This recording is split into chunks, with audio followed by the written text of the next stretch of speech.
Welcome back to Is Anything Real in Paid Advertising, the podcast where we pull back the curtain on marketing myths and growth games. I'm your host, Adam W. Barney, and today's guest has sat on both sides of the table, agency founder and fintech disruptor. Alexander Steele is the founder of Opal, a financial platform and credit card solution purpose-built for ad agencies. His team is flipping the script on how cash flow, client billing, and scale actually work. And today we're unpacking what's real, what's broken, and why your agency's growth ceiling might not be your ads. It might be your bank. Welcome, Alex. Thanks, Adam. This is super fun. Thanks for having me. You got it. To start off, let's sort of rewind. You built an agency that only ran newsletter ads and became the #1 buyer in Canada. Yeah. What made you go that niche, and what did it unlock? It was kind of a mistake. I wanted to start a newsletter, like a magazine, and you monetize that through ads. And then so we were super good at getting like customers for that, but then we were really bad at making the magazine. And so we had like a list of people who wanted to buy ads, and then I was like, well, let's just go find other publications to put these on. And so we would buy, and then we'd mark them up. And it was like total accident, to be honest. Like it was just, we knew the customers wanted ad space, and so it was sort of an accident that we started an agency. Like I wanted to be a magazine publisher, or like a newsletter publisher. I always thought that would be cool. Yep. And yeah, it's kind of a mistake, but it worked out. You got to love how mistakes sometimes lead to things that you wouldn't have expected or didn't plan on. But Yeah. And after 4 years of that, you made the leap to launch Opal. What was the insight that made you go all in on financial tools for agencies? Yeah, I mean, it was a couple things. The biggest one was that somebody offered to buy the agency, but it was such a headache to run. I didn't really want to sell it and then stay working at it for another 4 years, which you have to do really when you get acquired. Right. And I was like, if there was a tool that would make my job a lot easier, I'd probably want to stay in it. And I bet you there's a lot of other people who feel the same way. And so that was really the reason why I took the plunge. And yeah, I don't know. That was also like not really on purpose. Like the fintech thing wasn't on purpose. Like I wanted to start a software company, not a bank, like a neobank. We're not a bank for compliance, Right. but like credit cards and all this stuff. Like that really wasn't intentional. But then it's what our customers want and need. And so it's like we're in service to them. So that's what we end up doing. And now, like it's ironic that most of our time is being spent like doing banking related stuff, like dealing with debt and underwriting and equity, all this stuff that like software is a lot easier than fintech. Like just like pure play software, it's like you build it and then you sell it. Fintech is like you have to, like we have a partnership with Visa. We have, we've all these little things that we need to manage and deal with all the time. So it's great, but like very different. Again, it was kind of a mistake. Like we didn't do it on purpose exactly. I have to say, working with clients in my marketing career with like Bank of America through the 2008 financial crisis, you became acutely aware of Sarbanes-Oxley compliance and those fun things that you never would have expected. So I know, Alex, one of the other things that we've mentioned and talked about before is how banks massively undervalue ad agencies' actual scale. Yeah. I'd love for you to explain kind of how Opal underwrites differently than those traditional players. Yeah, that's what we noticed too. And like the big thing was like Amex or Chase or B of A, like they have very, very broad underwriting terms. And underwriting is basically how they decide how much credit or if they'll give credit to someone. Whereas we specifically have an underwriting model built for agencies and brands to do ad spend. And so the way our model typically works is either we're underwriting the agency and we're giving them like a huge pool of credit to manage all their ad spend through, or the agency just refers us direct to their customer, the brand, and then we underwrite that brand. And so like we're looking at LTV to CAC, we're looking at CAC to payback, we're looking at ROAS, like we directly connect to your Meta and your Google and your Microsoft accounts, and we're monitoring your ad spend as it goes to make sure it stays profitable. And then we fund that spend as it goes. And so my opinion, this is a very arrogant thing to say, I think we're going to like double the GDP of the world, because we're basically going to say to every small business and every brand in the world, like, hey, you have this ad set that's working at a small scale. We can give you credit and monitor to see if it'll work at a bigger scale. All right. And so it's like, I think it'll be cool. I don't know. It's exciting to me. I love that lofty goal of doubling GDP in the world. That's a That it's about figuring out the small steps to get there, right? Yeah. Nice. You said something in a previous conversation that I loved, saying that we looked at ad spend, not revenue. Yeah. Why does that shift matter so much for agencies who, honestly, from my experience and everything that I have heard from so many others, live or die by client media budgets? Yeah, there's a few different agency models, like as we know. Right. Pretty common would be like percentage on top of ad spend as a fee. And so we really help a lot there if we can triple all your clients' budgets without them having to pay anything extra, like beyond the fact that you're now managing a bigger budget. I mean, that's super helpful. But then there's also like ads are an expense, but they're an expense that generate revenue, usually pretty quickly. And so it's not just like you're buying laptops. And laptops also generally do also turn into revenue. It's just not as like clear and quick. Whereas like ads it's so clear. Like you literally have pixels. Like and you have these like purpose-built solutions to tell you where the money is coming from. And they're usually coming from ads, especially if you're working with a good agency. And so for us, it's like, yeah, the revenue of course matters, but it's like the revenue doesn't scale as well as ads do, and ads will scale your revenue. Right. So that, I don't know if that's a good explanation, but I get it. And then I guess looking beyond sort of that capital side of it and that efficiency, what is the Opal software suite help agencies do better? Does it also get into contracts, invoicing, payments? Yeah, And then exactly. how do you connect those to ad execution? Yeah, so so when an agency onboards, they have full access to contractor templates, client templates, NDAs, anything really that an agency is going to need for their core business, and that's just included with the software suite. I don't even think we're charging for it. I think if you're on the card, then that's just included. And then on the invoicing side, like client invoices, so monthly, recurring, percentage of ad spend, all of that's included, and then you can accept ACH or credit card payments through us. And the whole point of that was just because we're like, and all of this, by the way, connects to QuickBooks to automate your bookkeeping. It's just like all an agency owner should be doing is either giving their client results or getting more clients. Everything else is like nonsense. It's sort of like, in your world too, like with the podcast, like we should either be talking or not. Like there shouldn't be like 50 intermediate steps for you to do like busy work in between. It should just be like, this is what you're great at, so this is what you should focus on.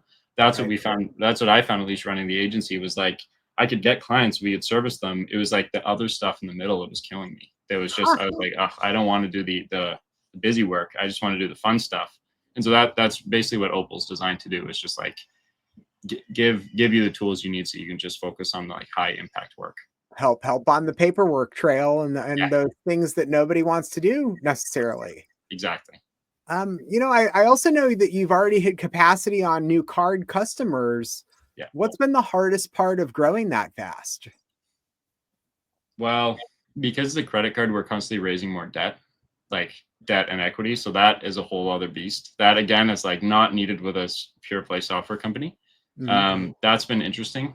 Honestly, the customers are really easy to work with. Like agencies get it. Like it's also the bar is super low for any banking related product. Like most credit cards, you're used to like an interface that was built in the 1990s. You can't get a hold of the customer support. Like if you want anything, they charge you a fee. It's really, really easy to be better than that. Like most of our customers have my cell number. They can just text me and I'll reply in 2 minutes. Like it's not like that. It's not super complicated for us to like provide really good service. Now what we're running into is like we need bigger and bigger amounts of money to give them better credit limits and like bigger and bigger credit limits, which is great for us as a business. It's good for our customers, but that would be like our number one constraint right now. Gotcha. That's a hard one to wrap your head around, but it's going to get easier as you scale up over time. Sort of looking at the lens of knowing you and I both work with those sort of $250K to $5 million a year agency founders that are wearing too many hats. What do you see as the most common operational trap that they're falling into might be? I'd say honestly, ironically, probably hiring too many people too quickly. That one can be a tricky one. And then the other one is like more controversial, but it's like you might have a bit of money, but you're not retirement successful yet. And I think a lot of people act like they are. So I've seen people get to that point and then like they don't return client calls nearly as quickly. And it's like things just a little bit start to fall through, and then maybe they lose a client, and then it all comes. They're like, oh my god, this is not what I thought I would be doing. Like then all of a sudden they're back in it. But I've seen that happen probably 5 times, and I know that because I did it myself. Maybe is like when the business is going really well, like it's very easy to be like kind of just get distracted. Yep. And so that's why having kids is good because it keeps you very focused, as you and I both know. But like, yeah, I think those are probably the two big ones. It's like you can do a lot with a small team, especially right now. You can do like incredible amounts, especially for an agency. Like with tools like Opal, or I'm sure there's others. Like administrative tasks are now like kind of can be an afterthought. They still need to get done, but they can take a minute a week instead of a few hours a day. And I mean, I remember in my early ad agency days, how many times we would have to sit talking with our internal finance team about invoices and payments. And I can't tell you how many times our invoice processing team forgot to pay the bills to places like Google. Yeah. And you talked about managing, or I would talk about managing $20-30 million a month in terms of ad spend on those platforms. Yeah. And you get that letter from whoever the tech power might be saying they're going to shut your accounts off. Yeah. That's never something that's an easy conversation to have. No, and it's scary because it's like these things are almost like you almost look at them in the moment and be like, we'll deal with that. But the reality is like that is sort of like if we use the glass ball, plastic ball analogy, like at a certain point, if Google kicks you off and you're an agency, like that's a glass ball, even though it doesn't feel like it in the moment. Right. That's a hard, and it's something you can't predict either. Right. So in that sort of realm, do you think too many agencies scale ads before they scale their systems? Is that one part of the problem as well? Yeah, it certainly could be. Yeah, I mean, it would definitely depend case by case, but yeah, for sure. I mean, that could definitely happen. Like I know, yeah, they need capacity to manage the ads. AI is not really there yet. Like you still need human beings to do it.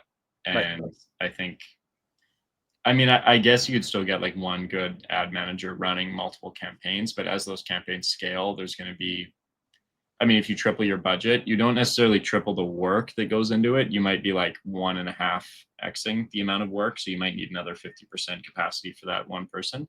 Right. Yeah, it definitely gets more complicated. That's definitely for sure. As you grow, like everything changes. And then I guess reflecting back, what advice would you give your past self as an agency owner that, now that you're in the sort of fintech trenches on the agency side? I would leverage tools more often, I think. We were very much like peanut butter and duct tape. Like we're like, whatever, we'll figure it out. We'll make it work. Like, that's not really built for us, but whatever, we'll figure it out. Mm-hmm. And that would work for a few months. And then we'd have to like do a complete overhaul of our systems 3 months later. And it was just like a nightmare. And so that would probably be one. And then number two would be spend more money to hire people that are actually worth hiring. Right. Like I think with Opal, we've raised a bunch of money for it. And I've never in my life had the budget to hire like the best of the best in whatever we're hiring. And that is like, it doesn't even feel like work. It's like mind boggling how much smarter they are than me. And so but with an agency, like nobody will fund it. So it's all out of cash flow. So that's like you give up your income to hire somebody. And so I would 100%, if I could go back, take half the income, but hire twice as good people. Hire the right people. And that, especially as a new dad, is probably part of the shift of how you think about growth, energy, and time on a personal level as well. Definitely. Yeah. Yeah. And hiring the right people also just the biggest thing is just being able to trust them. Like, hey, if I know with reliability that you can get something done, it's so much easier for me, for my mental state. If I'm like, I have to put my daughter down for a nap. Oh, but we have to do something in the next 20 minutes. I can't ask that guy to do it. That as soon as you make that decision in your head, you're like, well, I don't know if this is going to work out. Cause you have to be, our whole team really needs to be reliable, especially we're at the startup stage. Like we're so small, such a tiny team. I don't know if you've experienced the same thing. But I've been there and I've seen it. I also sort of wonder if you, for instance, had to go back and build another niche agency from scratch today, where things are with the changing world that we're living in terms of marketing and advertising, what would you possibly focus on? It's a good question. I would probably just like a really quickly growing segments. Like I'm in Canada, so Canada's mostly like natural resources. Yep. And so that's where we are focusing. If I was in like obviously if you're in San Francisco, I'd focus on tech. If it's New York, I'd focus on finance. I think you could go do something like really, really interesting, like niche for grocery stores or like niche for a vertical, but then you go countrywide and go city by city and say, we're picking one client per city. So we're not competing. And like find one ad set that works for a grocery store in like Yep. Kentucky and just apply that everywhere and I'll literally replicate the same ads. Like I think that would just crush it. And then I'd build a product alongside it. Oh, not you're getting me too excited, but I'd literally build like a product alongside it, like some type of a loyalty product that you then bundle in with the agency to make it stickier. Like Interesting. purpose built for grocery or liquor stores or convenience Yep. stores or whatever it is. And then I just go as hard as possible, like get them in the door with the agency with like a really, really compelling initial offer, and then make it really sticky with the loyalty program. Right. That's probably what I would do. I'd probably, yeah, that would be super fun. I have to say that's that idea of niching down, but then also what's come up here before is this idea of niching sideways, right? That's the Yeah. way. That's the way to do it. Thank you. Awesome. Thanks. Yeah. All right, Yeah. Alex. Yeah. Oops, sorry. Go ahead. No. You're good. I was going to say, Alex, this was just such a smart breakdown of how real growth isn't always about, say better creative or more ad spend. Yeah. It's really about the back end engine in so many times. Where can folks go to learn more about Opal and connect with you? Opalspend.com. OPALSPEND.com. Sorry, I just had to, I'm not that good mentally, but we'll have that linked in below as well, of course, with the show notes here. And then, yeah, I'm on LinkedIn, like Alex Steele or Twitter. Both of them I'm relatively active on. I try to reply to everybody whenever people message me. And I'd love to chat with anyone, like ad agency or not. Like I'm very social. So as you know. Yes. Yeah. Fantastic.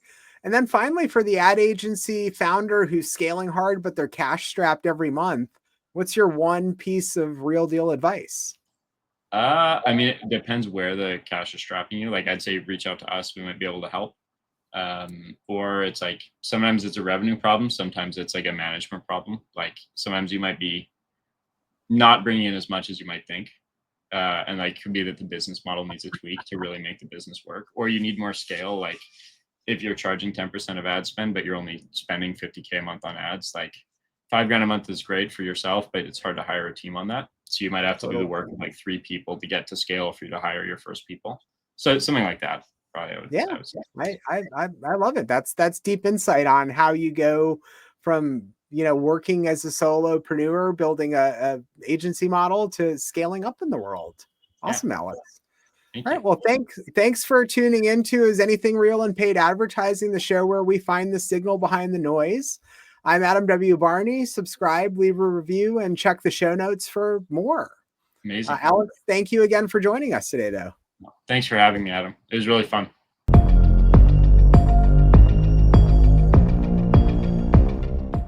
Scaling fast, but who's flying the rocket?